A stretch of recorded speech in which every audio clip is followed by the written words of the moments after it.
kung minsan napakahirap sa buhay. Sapagkat paano mamahalin kung ang taong iyon ay nakagawa sa iyong pagkakamali, o kaya paano mamahalin isang taong iyon kung yun pala ay sinaktan ka. Sapagkat mga kapatid, ang pamamahala ng tuloy ng Panginoon ay hindi lamang damdamin, hindi lamang ito matamis na salita, hindi lamang ito pagiging mabait at kapag mabait din ang iba sa atin. Ang pagmamahal ng tinuturo ng ni Kristo ay pagmamahal na handa magsakripisyo, magpatawad, handang umunawa at handang magtiis.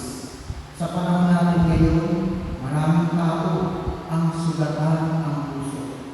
Maraming pagod, maraming saktan dahil sa kakulangan ng tunay na pagmamahal. May mga tahanang magkasama sa isang bubong, ngunit malamig naman ang kanilang samahan.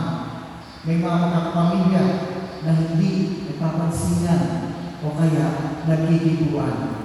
May mga taong naghahanap ng pagmamahal, ngunit natatagpuan ay panloloko, pagtataksil at pagkakanya-kanya. Kaya mga kapatid, napapanood ko ang invitation pa niya ng Panginoon, magmahalan kayo. Hindi magiging madali magmahal, sapagkat ang tunay na pagmamahal ay may kaakibat na pagsasakripisyo. Minsan, ang isang ina ay nagpupuyan para sa kanyang anak. Ang isang ama ay nagsisikap ng trabaho kahit pagod na. May mga lolo't lola na tahimik na nagtitiis para lang mapanatili ang pagkakaisa ng pamilya. May mga taong patuloy na nagmamahal kahit hindi na sila na-appreciate. Iyan ang uri ng pag-ibig na pinapakita sa atin ng Panginoon. Sabi pa nga niya, wala pang pag-ibig na higit pa kaysa pag-aalay ng buhay para sa kanyang kaibigan. Mga kapatid, sa krus namin nakikita ang susugan ng pagmamahal ni Jesus.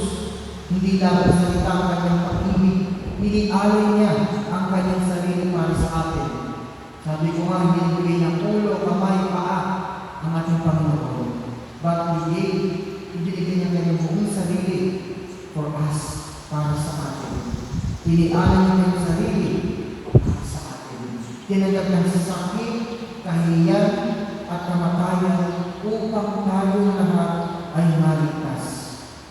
At nakaagulat pagkatapos nito, sapagkat sinabi niya, kayo ay mga kaibigan ko. Isipin mo natin yun. Ang Diyos na mapangyarihan ay tinatawag tayo kaibigan. Hindi mga alipin or slaves, pero kaibigan. At ano nga bang ginagawa ng isang tunay na kaibigan? Ang tunay na kaibigan ay marunong makinig. Hindi nangingiwan sa panahon ng mga problema. Hindi nangingira, hindi naiingit, hindi nagpapanggap. Sapagkat ang tunay na kaibigan ay nananatili kahit mahirap na.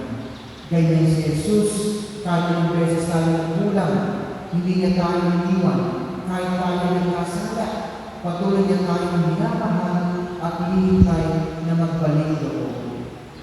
Ngunit mga kapatid, kung nais natin gawin kaibigan ni Kristo, kailangan din natin matutong magmahal tulad niya. Minsan kasi, madalas tayo nagsisimba, ngunit hirap naman tayo magpatawad. Madalas tayo nagdarasal, ngunit may galing pa rin sa ating mga puso. Nakikinig tayo sa salita ng Diyos, ngunit hindi natin ito may sa buhay, sa pamilya, o kaya sa ibang lugar. Ang tunay na pananampalataya ay nakikita sa paraan ng ating pagmamahal. Paano kayo magsasalita? Halimbawa sa mga asawa, paano kayo mag-uusap? Meron bang pagmamahal doon?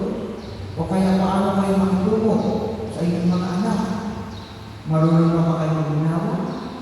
Marunong pa ba kayo magsabi ng patawad at salamat? Mga kapatid, maraming sugat sa mundo kayo na hindi kaya pagalingin ng pera o kaya ng success o pagpapay.